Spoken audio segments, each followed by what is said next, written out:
जळगाव महापालिका निवडणुकीच्या पार्श्वभूमीवर प्रभाग क्रमांक 3 मधून मीना धुडकू सपकाळे या अपक्ष उमेदवार म्हणून निवडणुकीच्या रिंगणात उतरल्या आहेत। मागील महापालिका निवडणुकीत प्रभाग क्रमांक 3 मधून त्यांनी भाजपच्या चिन्हावर निवडणूक लढवली होती।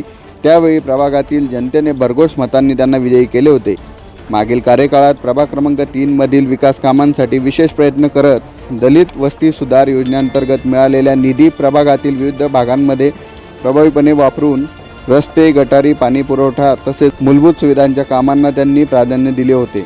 मात्र धुडकू सपकाळे यांनी यावेळी गंभीर आरोप करत आम्ही प्रत्यक्षात केलेल्या कामांचे उद्घाटन इतरांनी घेऊन श्रेय लाटण्याचा प्रयत्न केला। काम आम्ही केले, पण उद्घाटनाच्या वेळी आम्हाला डावलण्यात आल्याचा धक्कादायक आरोप केला आहे।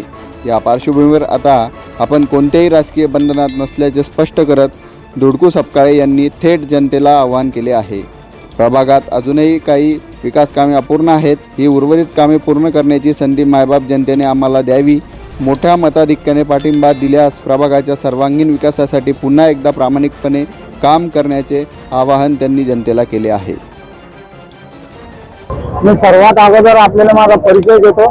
मीना धुडकू सपकाळे, आम्ही प्रभाग क्रमांक 3 या वार्डातून आम्ही उभे होते। मागच्या वेळेस भाजपा या चिन्हावर आणि कमळ या चिन्हावर इथं भरघोस आम्हाला या 3 नंबर वार्डाच्या मायबाप जनतेने आम्हाला निवडून दिलं आणि निवडून दिल्यामुळे आम्ही आमच्या शब्दाला टिकून होते। परंतु आमच्याशी आम्ही दलित वस्तीचा निधी या वार्डामध्ये टाकून दलित वस्तीच्या निधीतले जे वार्डात कामं झालेले हे दलित वस्तीच्या निधीतले कामं झालेले मीना धुडकू सपकाळे या नावाचा दलित वस्तीचा जो निधी होता आमच्या वार्डात तो दलित वस्तीचा निधी वापरण्यात येत नव्हता। म्हणून आम्हाला आमच्या मायबाप जनतेने पूर्ण वार्डातल्या सर्वांनी आम्हाला मतदान केलेलं होतं। म्हणून आम्ही त्या हिशोबाने दलित वस्तीचा निधी प्रत्येक वार्डामध्ये आम्ही टाकलेला आहे आणि तिच्यातलेच आम्ही कामं केलेले। परंतु आमच्याशी धोका झालेला आहे। धोका अशा पद्धतीने आलेला आहे की आम्ही घरून निघण्याच्या पहिले उद्घाटन करून त्यांनी त्यांची चमकोगिरी केलेली आहे आणि त्यांचे फोटो व्हॉट्सअप फेसबुकवर फिरवलेले आणि असं दर्शवलेलं आहे की आम्ही कामं केलेले। परंतु हा एससी कॅटेगरीच्या दलित वस्तीच्या निधीतला पूर्ण वार्डा परिसरामध्ये याचं काम झालेलं आहे आणि राहिलेले जे उर्वरित कामं होते ते आम्हाला गुलाब भाऊ मी निधी दिलेला होता, तो परवीन आणि मीना धुडकू सपकाळे आम्हाला निधी दिलेला होता। त्या निधीचे काम आम्ही वार्डात टाकलेले होते। परंतु कुठल्याही उद्घाटना ठिकाणी आम्हाला बोलवलं गेलं नाही, आम्हाला डावललं गेलं। याचं कारण मी काही सांगू शकत नाही तुम्हाला की कशामुळे डावललं गेलेलं आहे। मला काही कोणाला बदनाम करायचं नाही, पण मायबाप जनतेनं आता आमच्यावर आशीर्वाद ठेवायचे नाही। राहिलेले जे उर्वरित काम आहे आता मी कोणाच्या बंधनात नाही आहे।